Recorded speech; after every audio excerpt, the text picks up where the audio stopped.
Tamilok is an exotic food. Parang molas po siya. Yung tamilok po or yung woodworm is makikita lang po only in the Philippines. Sa loob ng forest. Try ko, masarap pala yung tamilok.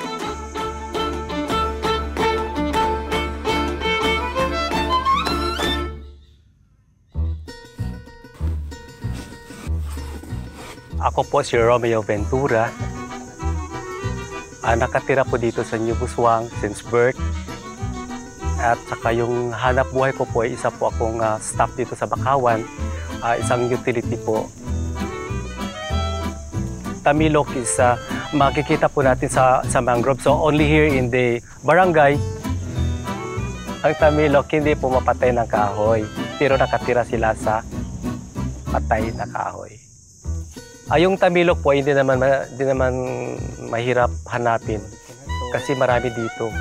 Kasi pag-harvest naman po ng tamilok, halimbawa po nasa gubat ka na, siyempre makikita mo naman sa kahoy kung mayroong butas-butas at saka gumagalaw yung buntot, ayun, may karamihan na may laman na yun.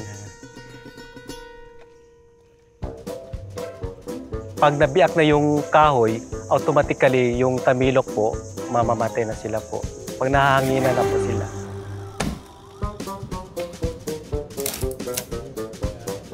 Sa tamilok po, during serving, yung tinatanggal lang dyan po is yung ulo niya, yung paa din, yung kinain niya. Tatanggalin yung kinain niya na maitim.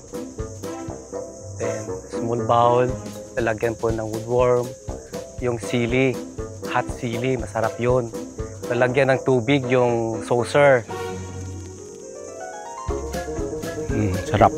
Tamilok po is parang oyster soup po, then parang may kunting tamis. Yung malalasahan mo po yung kinain na po ng wood. Yung tamilok po is actually parang known siya in the whole world. Parang ano na siya, parang sikat na yung tamilok. Masarap. Masarap na masarap.